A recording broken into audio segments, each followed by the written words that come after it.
Before we begin, we would like to say that, in our opinion, what follows is not suitable for children, or for those of you who are of a Marxist or misandrist disposition. Oh no. Oh, for God's sake! Piss off!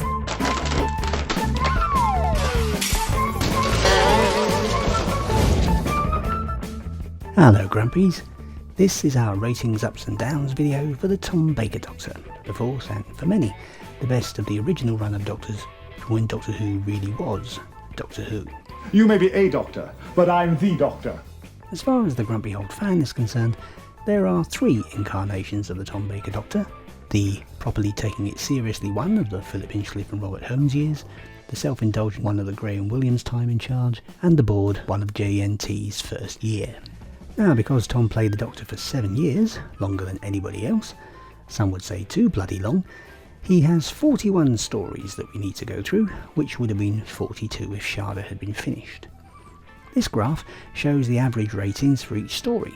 You'll notice there's a huge spike here from when ITV went on strike, and a huge drop here, which is when JNT took over and the show was moved to an earlier time slot. These are the average audience ratings for each of Tom Baker's years as the Doctor. Again, the figure for year 6 is inflated by the ITV strike, and without that would maybe have been more like 8.2 million rather than 11.2. Again, note the drop in ratings in his final year. Despite that, Tom's overall average audience comes out at over 9 million, just ahead of Matt Smith and Paul McGann's One Night Stand in 1996, meaning in terms of average audience, after all this time he is still arguably the most popular Doctor. Compare that to Jodie Whittaker, whose current average audience, with one final episode to go, is just 4.2 million, which is even lower than Shitfester McCoy, for God's sake. That's how popular she is. And just to underscore the point, and as a reminder to all you shills out there, not that I want to gloat, these are her disastrous overnight ratings. Congratulations, Chibnob. You really didn't have a fucking clue, did you? In terms of ups and downs, here's how Whittaker compares to the rubbish original Doctors, the ones that came after Tom Baker. How will Tom's Doctor fare in terms of ups and downs? Let's find out.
And there you have it.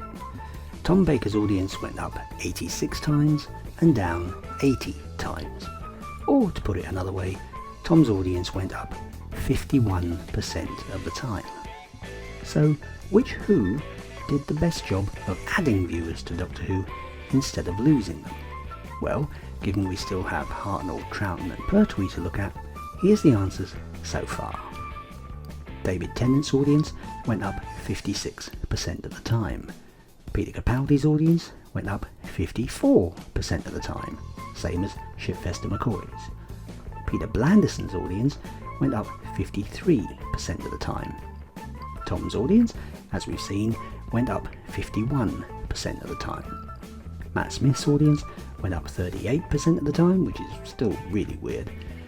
Porky Baker's audience went up 37% of the time, and in last place, Jodie Whittaker's audience only went up 24% of the time.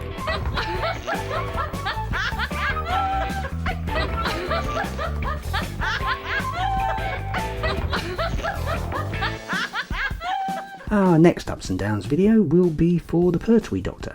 So until then, this is the Grumpy Old Fan reminding you to resist the Marxists, don't be a sheep, and stay grumpy.